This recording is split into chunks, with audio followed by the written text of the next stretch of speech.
Hey there, Synth Today we're going to be talking about synthesizers, the classic ones. In 2019, do you even need them? Hi, I'm Pure Ambient Joan, and this is my channel where I talk about synthesizers. Hit the subscribe button and tap the bell to keep up with all of my synth adventures. And please support me over at patreon.com/Pure Ambient Drone. I will leave a link in the comments below and in the video description. So let's get right to the point. 2019, lots of synthesizers to choose from.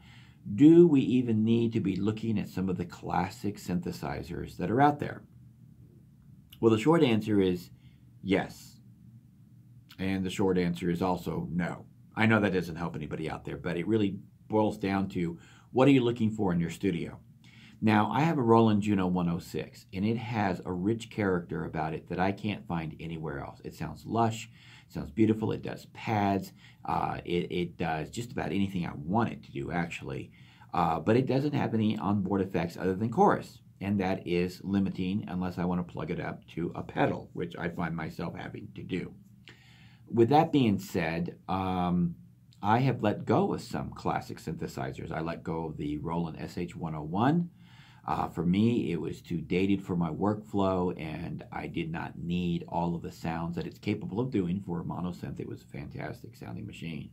I just didn't need it, and I let that go. I also had a Roland V-Synth. It was the rack mount, and I let that go too because some of the Roland newer stuff that I have was achieving the sounds that I wanted out of that box. And I hate to say this, but I think in some cases, the newer Roland stuff actually sounded better in a mix to me, cut through better than some of the V-Synth sounds that I was getting out of it.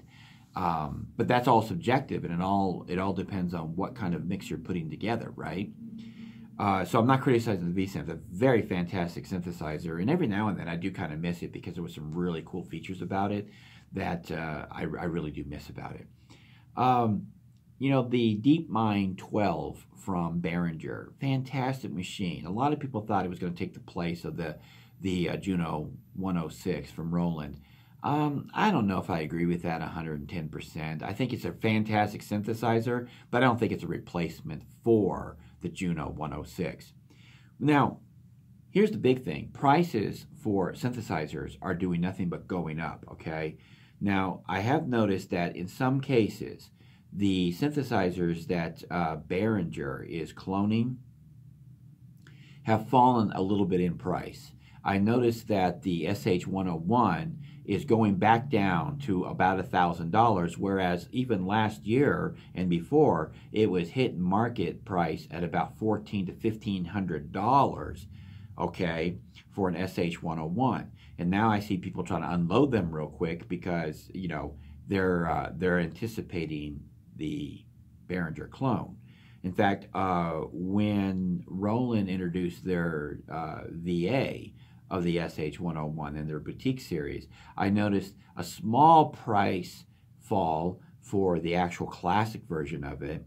And then when people got a taste of what the boutique was capable and not capable of doing, and please don't hammer me in the comment section about this, when they realized that the boutique wasn't exactly everything the classic was. And that's not saying that that's good or bad. There's some good about the boutique, and there's some good about the SH101. I'm just saying they're not the same machine. That's all I'm saying. They're not the same machine. Obviously, they're not. When people found out that they weren't the same machine, some people wanted the classic, and then prices went back up for the SH101. Just for a little while, it dipped down because people were grabbing up the boutique from Roland. But in today's market, we have the Quantum from Waldorf, which is a very powerful digital synthesizer, very powerful. A lot of people criticize it because they don't like the sound of it. But a lot of people are complaining about the sound. I'm not one of them. I think it actually sounds really great. I really do. Would I pay $4,200 for one of them? Not without getting my hands on it and playing with it and experiencing it for myself would I ever want to make that kind of decision. And unfortunately, the local music stores around here don't want to carry something that expensive either. They just don't want to set a Mercedes-Benz synthesizer out there on their floor. And I just mean Mercedes-Benz as in price, okay? Who wants to put a $4,500 or a $4,000 synthesizer on their floor for anybody and everybody to go out and play with? I wouldn't want it. So, yeah, I wouldn't want to do that if I was a music store owner. You got the Access Virus, okay, TI series that hasn't had it updated in I don't know how long. What has it been, 7, 8 years? I don't know. But it sounds really great, okay, the Access Virus does.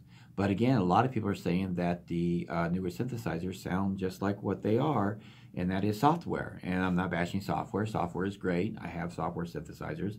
But I have hardware synthesizers for a reason. I think that there's a character that I prefer in hardware synthesizers that I don't get out of software. And so one of the major complaints about digital synthesizers today is they sound like they're software synths. I don't agree with that 110%. I just don't. I think that there are some synthesizers out there that sound, that fall short, okay? There are some digital synthesizers in the market today that fall very short of sounding like a real hardware synthesizer. And it's a shame because we have so many opportunities to be making great synthesizers. Why aren't more companies stepping up and going back to yesteryear and try to recreate these synthesizers like Behringer is doing? Even though Behringer is getting beat up by being called copycats, you have to give them credit that they're giving us something that we normally couldn't get unless we had big fat wallets and opportunity to buy them, because the used classic synth market is shrinking every year because these things are getting older and they're breaking and they're going to the junk pile, to the trash pile. You can't say that all of these synthesizers are going to last forever, because they're just not. And Behringer is grabbing them up and they're putting them on the market once again for us. And that's what us synth drones have been hollering for these synth companies to do for quite a long time. So I think a lot of us are wanting classic synthesizers. We're just not willing to pay the price, and we're not willing to shop around and try to find these things, because it can be very frustrating, and then maintaining these older synthesizers. So I think you have to have a little bit of classic in your studio. You have to decide what that classic sound is going to be. And I think that if you have a little bit of classic synth in each one of your mixes, and you have a little bit of newer stuff in each one of your mixes, you're going to have some really good pepper and salt to go on your mix, and everyone's going to be happy. So I think that that's really the true answer, is what kind of sound are you looking for, and do you have too much sterile new stuff in your mix and you need a little bit of old quirky to kind of like mix things up? Well, that's my opinion, and if you have a different opinion, or if you agree even, share it in the comments below. And just remember, when you're leaving comments, be nice to everybody here, because we're all on the same page. Not everybody loves the same synthesizers. No, not everybody loves everything the same way, to the same intensity.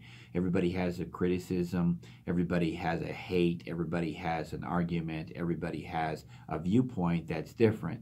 So when sharing your viewpoint, I just ask that we keep it civil. And I really don't need to say that much, because you guys have been really awesome here in the comments section. Remember to support me, please, at patreon.com/pureambientdrone. Subscribe if you haven't already done so. And until next time, keep calm and synth on.